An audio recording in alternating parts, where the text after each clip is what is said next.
મધ્યાહન પછીની કથા એની શરૂઆત થવા જઈ રહી છે. આ વસઈના ભક્તો ટાઢા બહુ છે, ખાઈ ખાઈને હોઈ જતા લાગે છે બધા. પૂજ્ય પુરાણી સ્વામી 3 વાગે અહીંયા ઉપસ્થિત થઈ જાય અને આપણે હાજર ન થઈએ ખરેખર અવિવેક કહેવાય. માટે થોડા કદમ બઢાવો. અવાજ પહોંચતો હોય ને રસ્તામાં કોઈ હોય તો દોડવા માંડો. સભામાં આવી સ્થાન ગ્રહણ કરી લ્યો. સ્વામી તૈયાર થઈ ચૂક્યા છે. આપણે પણ કથાના શબ્દો થોડી જ વારમાં શ્રવણ કરીશું. કથાનો 8મો દિવસ અને 8મા દિવસની સાંજ એટલે ભગવાન શ્રી રઘુનાથજીનો ગાદી ઉપર રાજ્યાભિષેક, એની કથાનું શ્રવણ કરીશું આપણે. એ પહેલા સ્વામી આપણને ટકોર કરી હતી સવારમાં કે માનવ જીવનને ઉપયોગી એવું સરસ મજાનું એક લેસન લંકાકાંડમાંથી પૂજ્યપાદ પુરાણી સ્વામી આપણને આપવાના છે. અને એ છે મેઘનાદની કથા. અને મેઘનાદ અને સુલોચનાની કથા દ્વારા આપણને પૂજ્યપાદ પુરાણી સ્વામી કંઈક સરસ મજાનું લેસન, કંઈક બોધ આપવા માંગે છે. તો એ કથા શ્રવણ કરીશું. ત્યારબાદ રામ રાજ્યાભિષેકની સ્થાપના થશે, એની લીલાનું શ્રવણ પૂજ્યપાદ પુરાણી સ્વામી કરાવશે. અને એ લીલા પૂર્ણ થયા બાદ તુરત જ આપણે નાચ ગાનની સાથે સરસ મજાનો મહોત્સવ ઉજવીશું, મનાવીશું. તો એની તૈયારી અત્યારથી કરજો.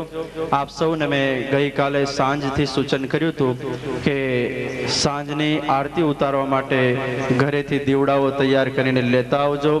બધા લાવ્યા જશો. ન લાવ્યા હોય અને બાજુમાં બેઠેલા કદાચ બહેનો લાવ્યા હોય ને આપણે ભૂલી ગયા હોઈએ તો જ્યારે આરતી ઉતરે ત્યારે એ દીવાને સ્પર્શ કરી રાખજો, હાથ અડાડી રાખજો. અને ખાસ જ્યારે આરતી શરૂ થાય ત્યારે સચેત સાવધાન થઈને આરતી પ્રગટાવજો. કોઈના કપડાં ન બળી જાય, કોઈના વાળ ન સળગી જાય એનું ખાસ ધ્યાન રાખજો. તો આવી વિશેષ સૂચનાઓને આપી અને પૂજ્યપાદ પુરાણી સ્વામી તરફ જ ગતિ કરીએ.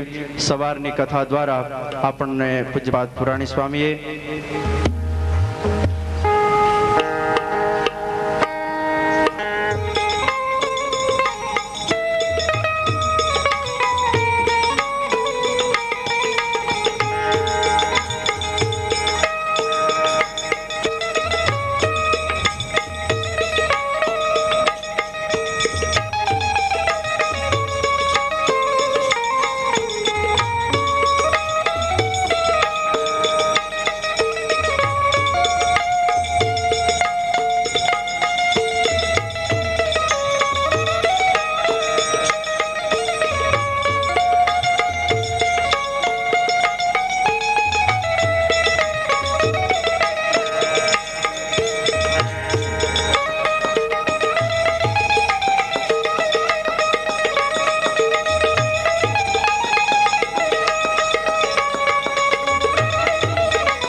સહિરૂપ અનુપમ સારણે રે લોલવંદો સહજાનંદ રસ રૂપ અનુપમ સારણે રે લોલ જને ભજતા છૂટે ફંદ કરે તે ભવ પારણે રે લોલ જને ભગવાન માગે બચે તજિકારણે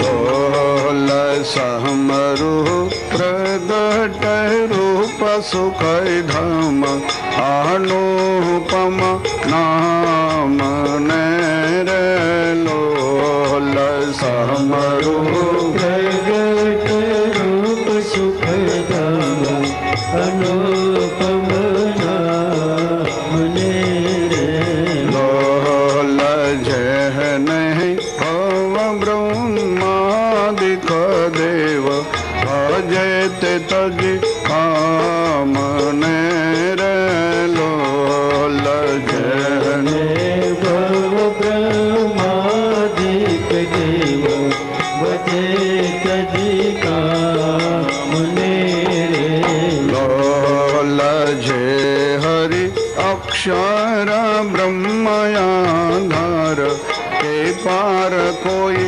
નવલ હે રે લોલ સહસ્ર મુખ ગાય નિગમનેતી કહે રે લોલ વર્ણવો સુંદર રૂપયનુપ યુગલ ચરણે નમીર લોલ વર્ણવો સુંદર રૂપયનુપ જુગલ ચરણે નમી રે લોલ નખ શિખ પ્રેમ સખીના નાથ રહો ને ઉર માર મીર લોલ નખ શિખ પ્રેમ સખીનાથ રહો ને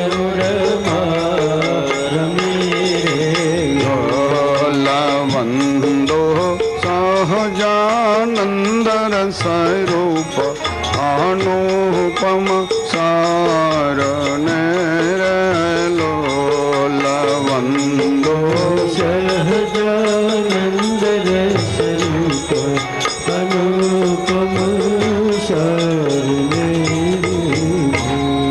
ઓમ શ્રી સ્વામિનારાયણાય નમો નમઃ શ્રી પૂર્ણ પુરુષોત્તમાય ઘનશ્યામાય નીલકંઠાય શ્રી સહજાનંદ સ્વામીને નમો નમઃ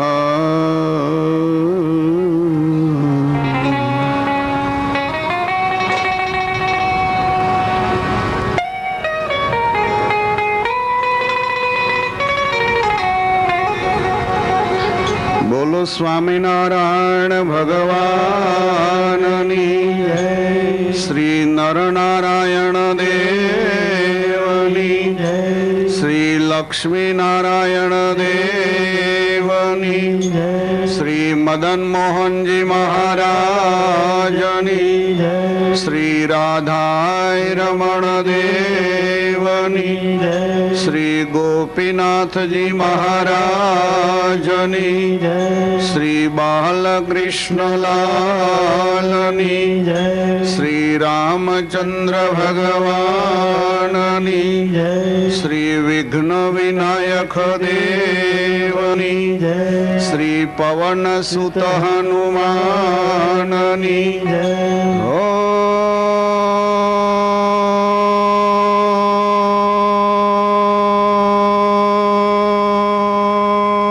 ઓમ નમઃ પાર્વતી પતયે હર હર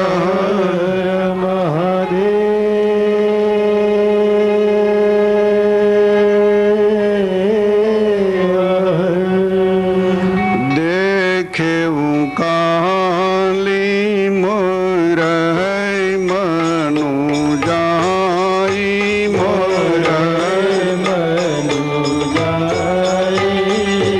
અબ બહુત કાલ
શ્રીમદ રામચરિત માનસના લંકા કાંડના એન્ડ ભાગમાં મનુષ્ય શરીર જેણે ધારણ કર્યું છે આવાસી ભગવાન રઘુનાથજી, જેની સુમધુર લંકા કાંડની કથા આવે છે. ભગવાન સીતારામજીનો એવો આશય છે કે પ્રત્યેક લોકોના જીવન જો વ્યવસ્થિત બને તો સહેલાઈથી માણસ સુખી થાય, અંતે ભગવત ચરણારવિંદની એને પ્રાપ્તિ થાય. અનેક જીવાત્માઓની ભૂલો સુધરે, દરેક સમાજ બહુ સારી રીતે સુખી બને, આવા શુભાશયથી પરમાત્મા સુમધુર લીલાઓ કરે છે. પરમેશ્વરની એક એક ક્રિયાની પાછળ જીવાત્માઓના ઉત્થાન અને ઉદ્ધારની બાબત સમાયેલી હોવાથી ભારતીય સંતો એને લીલા કહે છે. પરમાત્માની લીલાનું શ્રવણ કરવાથી જીવાત્માને શાંતિ મળે છે. તો અબ સુનિએ લંકા કાંડની સુમધુર કથા. પરમેશ્વર આજ લંકામાં બિરાજમાન છે. એક પછી એક દિવસો ચાલ્યા જાય છે. 5મો દિવસ શરૂ થયો. લંકેશને જેમ જેમ સમય ગયો ને અકળામણ વધતી ગઈ છે.